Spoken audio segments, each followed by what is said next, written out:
Brandon. Rachel. Rachel. Jeremy. Voici Brandon Riner, 21 ans, se tenant aux côtés de ses deux parents. Depuis 6 heures, Brandon est en fuite après avoir brutalement tué son meilleur ami. Et tandis que les parents de Brandon apprennent que leur fils est un présumé meurtrier, tout ce qu'ils peuvent faire, c'est prier en attendant patiemment le sort de leur fils.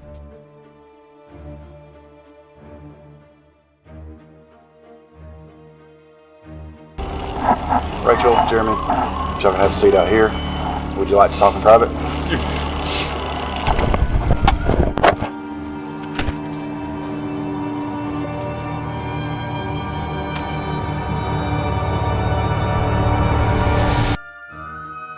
Par un froid matinal de novembre 2022, une Toyota Prius abandonnée fut découverte par des agents à Rome, en Géorgie.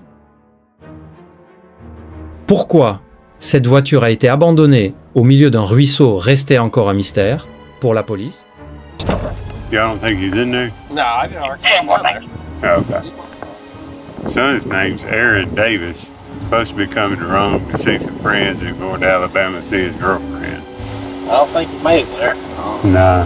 I wonder where he's at and why his car's down there. Crazy thing is, there's nothing. I mean, there was no acceleration. It's almost like it just Rode off in there or something. yeah. Didn't go all the way up in park or something. Yeah, I mean, there's lights on like it's, but it ain't running. I rode over here to see what was going on. He was down there changing out the trash. Une dépanneuse finit par arriver et sortit le véhicule du ruisseau.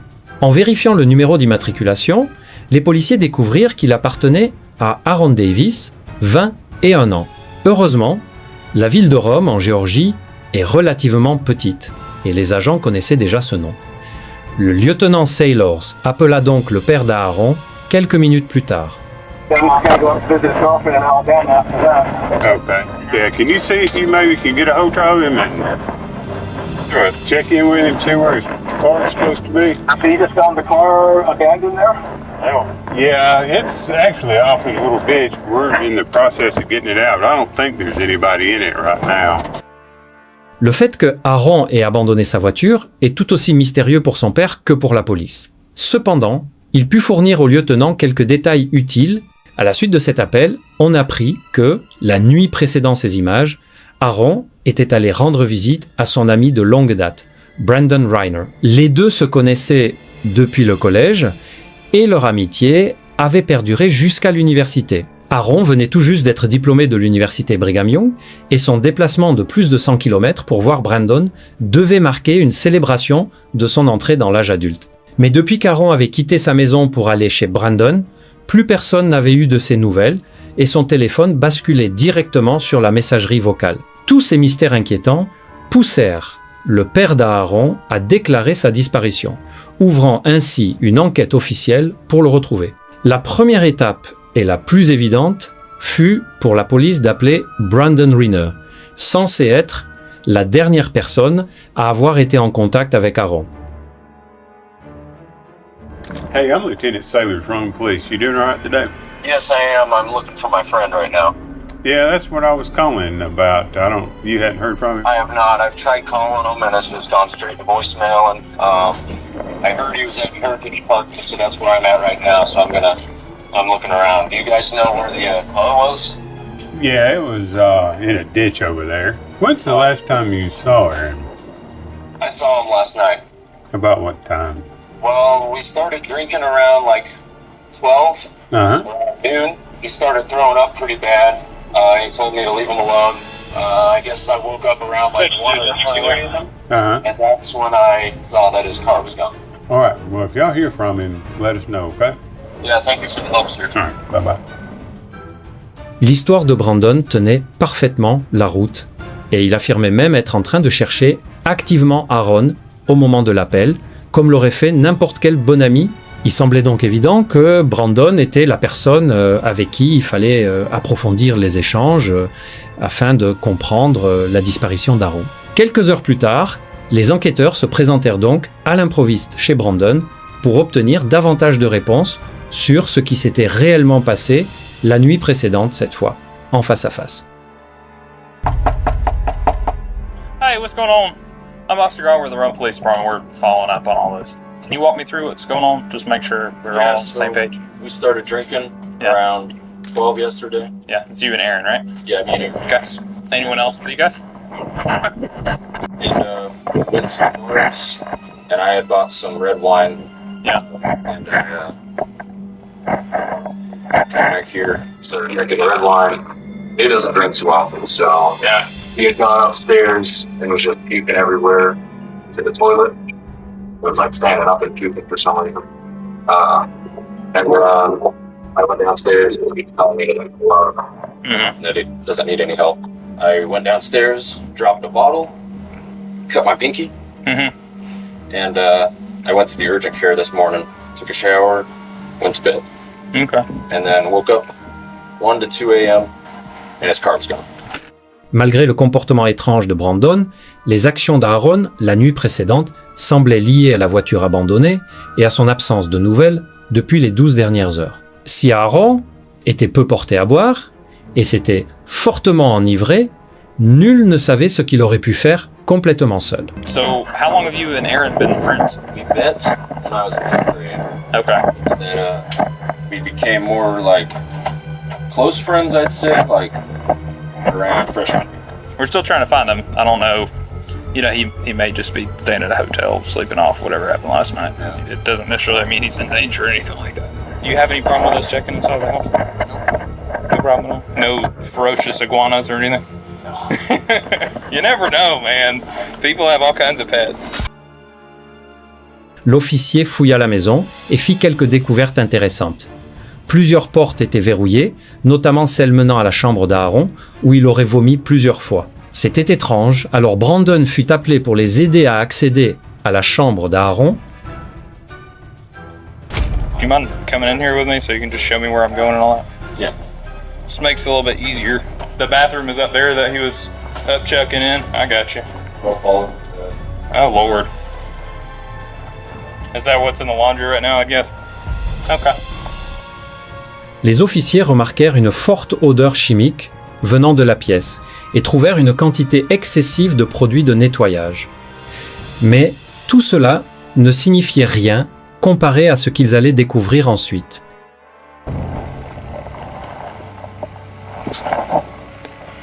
There's a significant amount of blood next to the bed, too. Decent. More than just vomit all the way over here.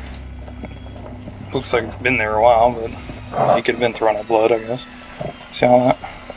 It's weird to be throwing up blood like that. Not to mention, if he had alcohol poisoning, he wouldn't have been able to get up and move around this morning.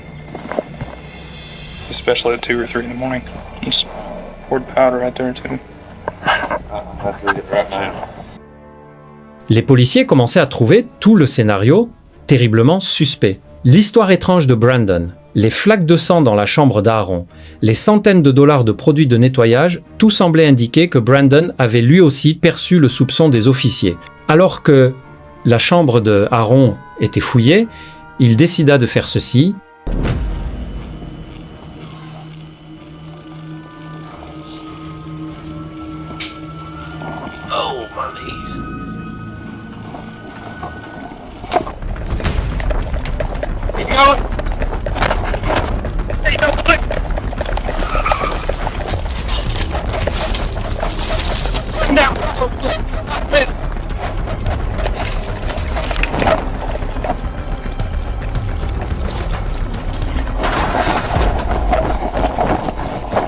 He jumped the fence, headed back towards Collinwood.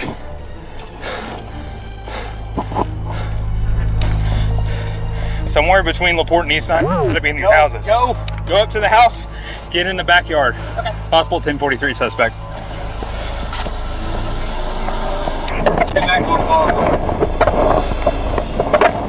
Run back towards 8. Give me more units. Malheureusement, les officiers perdirent Brandon de vue.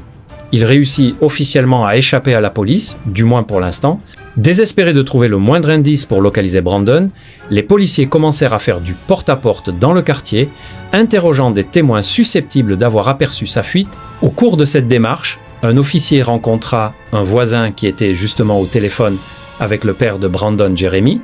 Rapidement, l'officier prit le téléphone pour lui parler directement. Hey, sir, I'm Lieutenant Sailor from Police. Hi, I'm Jeremy Reisner, the homeowner, Yes, and my Brandon's father. Yeah, we're probably going to need to talk to Brandon. Do you know where he is? No, I thought he was still at home. Now, earlier we had told him maybe drive around the areas where they normally hang out and try to look for him, for Aaron. Okay, well, we'll keep trying to get hold of him. We're still about an hour away, working our way there.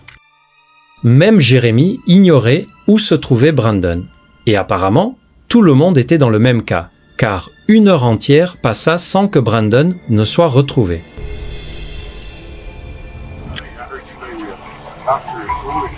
I am. Okay. This is Mom. So I realize you might not be able to answer this question. Probably don't know the answer, but I'll try. Is there a suspicion that Brandon was involved in what, hurting Aaron or something? There's suspicion that something happened in the home. Beyond getting drunk and throwing up? Well, we don't know. They're lifelong friends. We called back after the boy's mom called us. We called back and said, when did you last see Aaron? He says, I guess he left during the night. And that's all we did. He went to look for him where the car was reported. Yes. Powers that be have our number? Yes, sir. Yes. Yeah. Tout en essayant du mieux possible d'aider la police dans l'enquête, Jeremy retourna chez lui où il découvrit le téléphone de Brandon. Jusqu'à ce moment-là, Jeremy avait fait tout ce qu'il pouvait pour aider la police à retrouver son fils. Cependant, après avoir trouvé le téléphone, sa coopération s'arrêta soudainement. Il refusa de remettre le téléphone, laissant la police se demander « Avait-il vu quelque chose dessus ou cachait-il quelque chose de bien plus inquiétant ?»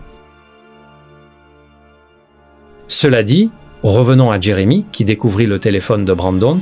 En fouillant la maison, il s'agissait d'une découverte majeure pour l'enquête, car elle aurait pu aider à retracer où Brandon avait pu se rendre. Mais malheureusement, Jeremy refusa de remettre le téléphone à la police tant qu'il n'aurait pas mieux compris la situation.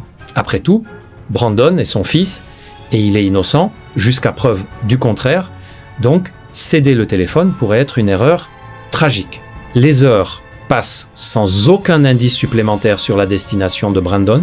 Ce que Jeremy aurait pu trouver sur le téléphone de Brandon pendant cette période restera à jamais un mystère. Cependant, lorsque la police lui parla à nouveau, son comportement changea radicalement.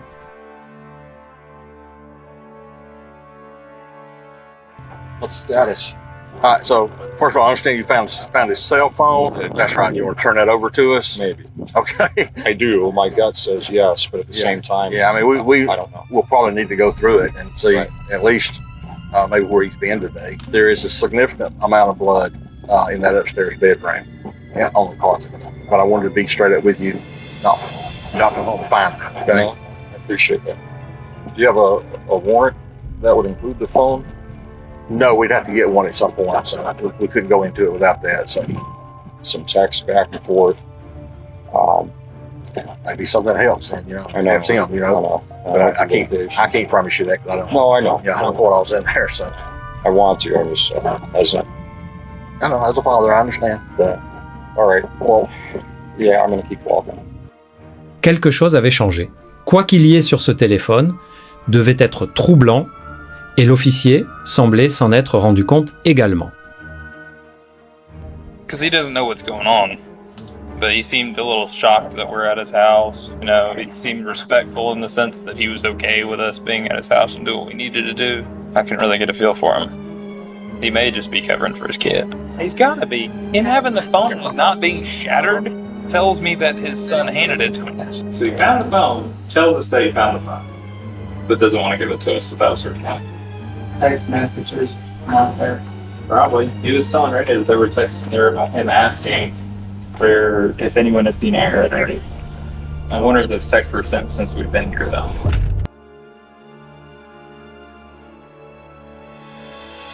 Ces officiers avaient parfaitement raison dans leur hypothèse. Sur le téléphone, Brandon laissait une série de notes horrifiantes telles que « Son cri est devenu un gargouillement quand il a avalé sa langue. J'aime les endroits sombres où mon esprit fond. Ça fait tellement de bien et je me sens tellement cool. Mon cerveau est une cascade, coulant de mon nez comme de la bave. Je peux m'exciter en un clin d'œil. Ils m'ont annoncé que je suis l'homme le plus intelligent vivant. De plus, il laissait une liste de choses à faire après le meurtre d'Aaron. Programmer les 3 dernières chansons en référence à sa chaîne YouTube, où il publiait sa musique.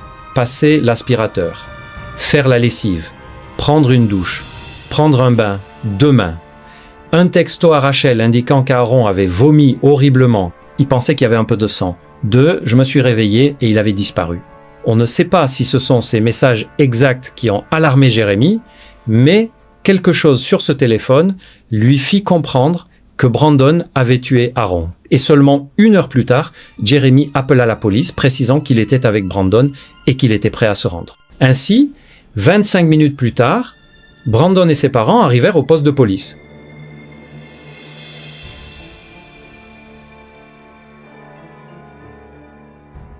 You're with Brandon. Rachel. Jeremy. Thank you.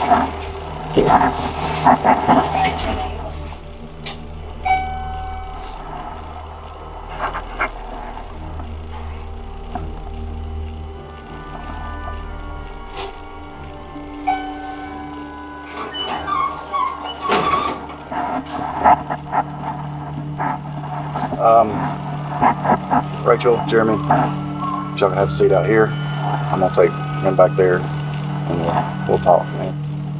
Would you like to talk in private? You need to send somebody out to find the body. Okay. I'll be right back out with you, okay?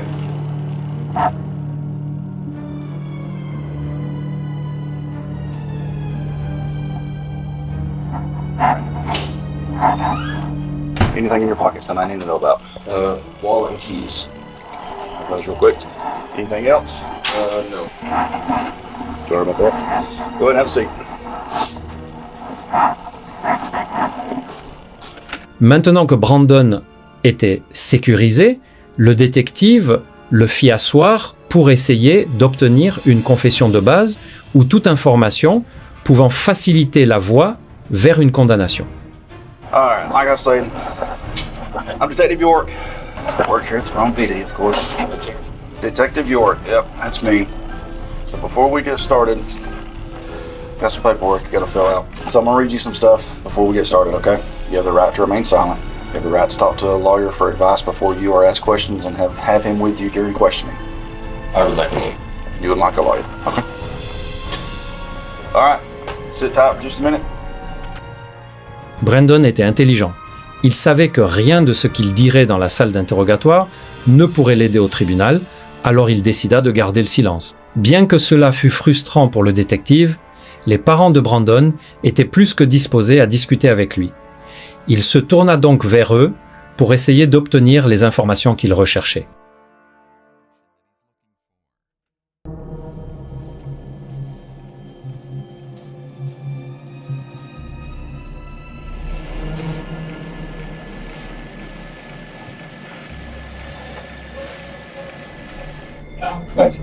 Thank you.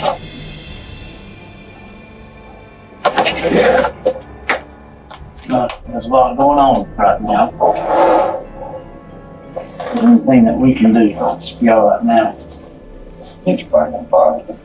I can take you out. Try to show you. I can try to show you. You can try to show us The general area, yeah. Okay.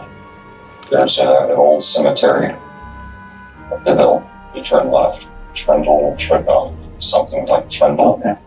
We can show you. All right. Cette déclaration de Jérémy constituait une information cruciale pour localiser le corps d'Aaron. Mais aussi précieuse que soit cette information, le détective comprit l'importance de profiter de l'occasion pour recueillir autant d'informations que possible auprès de Jérémy tant qu'il restait coopératif. Avec cela en tête, il décida de se concentrer d'abord sur la vie personnelle de Brandon avant de se tourner vers la recherche du corps. Brandon, we brought him home from college because he was having anxiety attacks. He was having suicidal thoughts. He was having visions, brought him home to make him safe. I think I get his medications right. Got a call from Brandon this morning at 9 or 10. He was asking about one thing out. So they had a drink. He didn't want Dad finding out that there was vomiting upstairs in the carpet. That's all we heard. And then an hour or two goes by, and boy's mom calls us. Or I called Brandon back on the meeting after Jim murder. So, do you know where Aaron is? He says, no. Yeah, they're around 5. And we were told that Aaron had run away. Ran from the police. His body is likely there. He's mentally unstable. He has Tourette's since he was a kid, diagnosed as a kid. And with that comes OCD, and people say they have OCD all the time, they don't understand. And so they live with that. Cela soulève la possibilité que les actions de Brandon aient pu être influencées par une instabilité mentale. Cependant, il est important de considérer le contexte. Les déclarations de Jeremy pourraient être une tentative pour que Brandon plaide la folie devant le tribunal. Il est donc essentiel de prendre ces affirmations avec prudence, car elles ne reflètent peu, être pas pleinement, la réalité de la situation. Quoi qu'il en soit, la police disposait maintenant d'une localisation approximative de l'endroit où se trouvait le corps d'Aaron. Tous les effectifs se mobilisèrent pour fouiller le cimetière décrit par Jeremy. Aaron fut retrouvé enterré dans le cimetière, derrière une zone isolée à l'arrière de la propriété. Pire encore, son corps était enveloppé dans les mêmes draps sur lesquels il dormait chez Brandon. Les spéculations prenaient fin. Brandon Riner était un meurtrier sanguinaire. Juste après cette découverte, Brandon fut arrêté pour le meurtre d'Aaron Davis et transporté à la prison locale. Mais les policiers trouvèrent son comportement très inhabituel.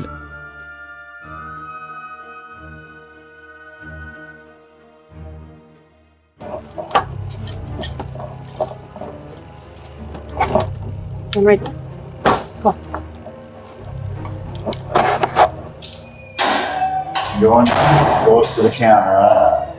Let them follow their instructions. This is his property. You got ID in here if you want. For me? No, we're talking to you. You got your ID in there. Oh, yeah. That was a mistake. Les officiers ont déclaré que Brandon restait étrangement calme pendant le transport et semblait complètement indifférent à toute la situation. Et bien que Brandon ait été capturé avec succès et que l'affaire semblait arriver à une conclusion réussie, les policiers avaient une dernière tâche tragique à accomplir avant la fin de la journée. Annoncer aux parents d'Aaron que leur fils avait été assassiné. I don't know a whole lot because I'm not in here doing all the research. Be specific. Why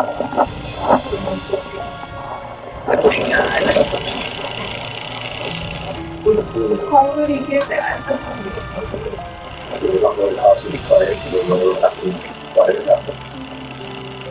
Why would he do that?